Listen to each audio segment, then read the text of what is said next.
Buenas, señoras y señores y bienvenidos a mi canal. En el día de hoy os enseñaré cómo alimentar una casa de forma prácticamente gratuita, así que recen para que no me tumben el video o vengan 5 bielorrusos a secuestrarme. Empecemos. Antes de enseñaros cómo tener electricidad en el hogar de forma gratuita, os enseñaré los principios físicos que vamos a seguir para poder construirlo. Las leyes que vamos a seguir son las de Maxwell. Principalmente son 4 y estas son: la ley de Gauss, que describe cómo las cargas eléctricas generan un campo eléctrico y su flujo a través de una superficie cerrada es proporcional a su carga cerrada. La ley de Gauss para el magnetismo, que dice que no existen los monopolos magnéticos, es decir, siempre forman lazos cerrados, norte y sur, y su flujo magnético es cero en una superficie cerrada.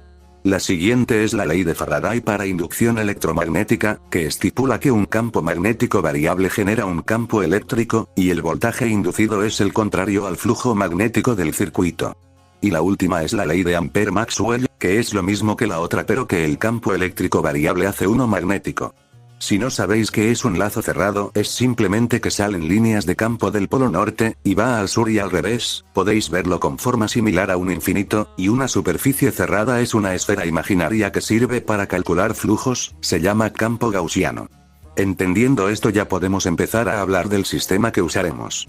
No es nada más y nada menos que una bobina Tesla, o incluso varias. A continuación explicaré todo el proceso. Empecemos por la generación de electricidad que se hace con una bobina secundaria.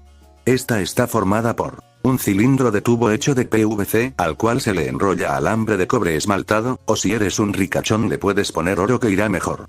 El número de vueltas aumentará el voltaje en gran medida, pero también la resistencia que se va a necesitar, así que se tienen que usar luego cables gruesos o poniendo puertos electromagnéticos en los electrodomésticos para que se ajuste la corriente y se optimice. Básicamente actuará como una carga electromagnética variable.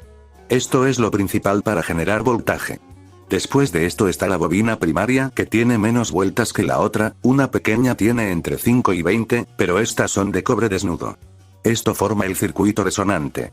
Luego tenemos el capacitor, que también se le llama condensador, y este es una unidad externa o banco de capacitores conectado en paralelo o serie para formar un capacitor de alta tensión.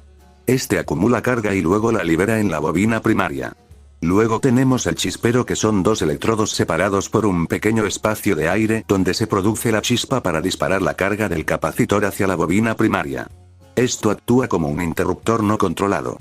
También tenemos una terminal superior, que es una pieza de metal en forma de toroide colocada en la parte superior de la bobina secundaria. Si no tenéis de forma toroidal, es decir, en forma de donut, también sirve una esfera.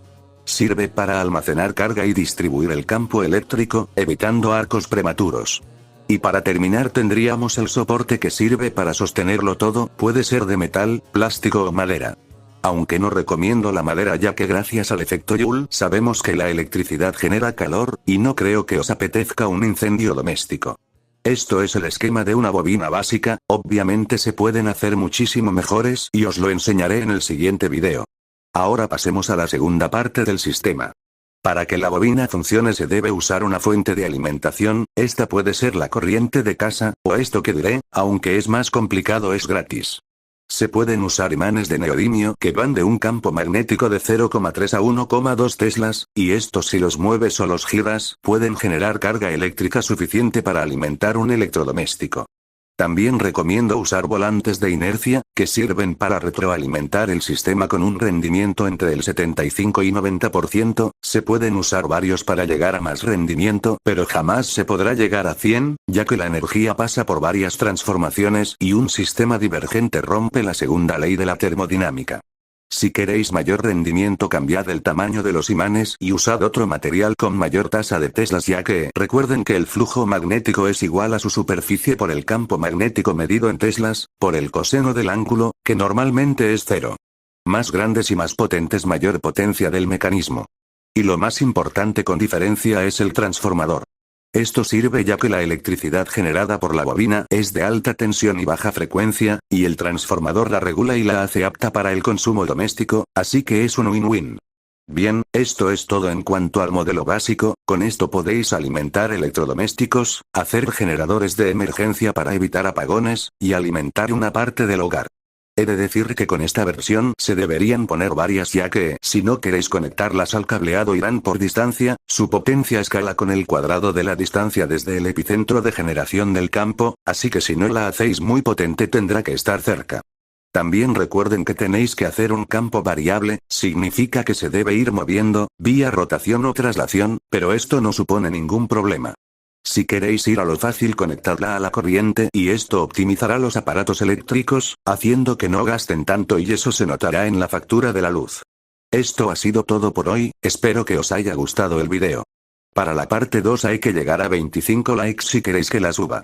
Ahí os enseñaré el mejor diseño para alimentar todo el hogar, y hacer generadores secundarios y gratuitos.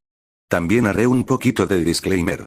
Si queréis construir esto, háganlo, pero siempre con el equipo de protección adecuado y si es posible con alguien experto en montaje, mirad de regular la temperatura refrigerándolo y si es posible no lo conectéis al cableado porque seguramente no sepáis y podéis causar un incendio. Primero va la seguridad, chicos. Espero que os haya gustado, empezaré a hacer la segunda parte, la subiré en cuanto se llegue a la meta. Que tengáis un buen día, hasta la próxima.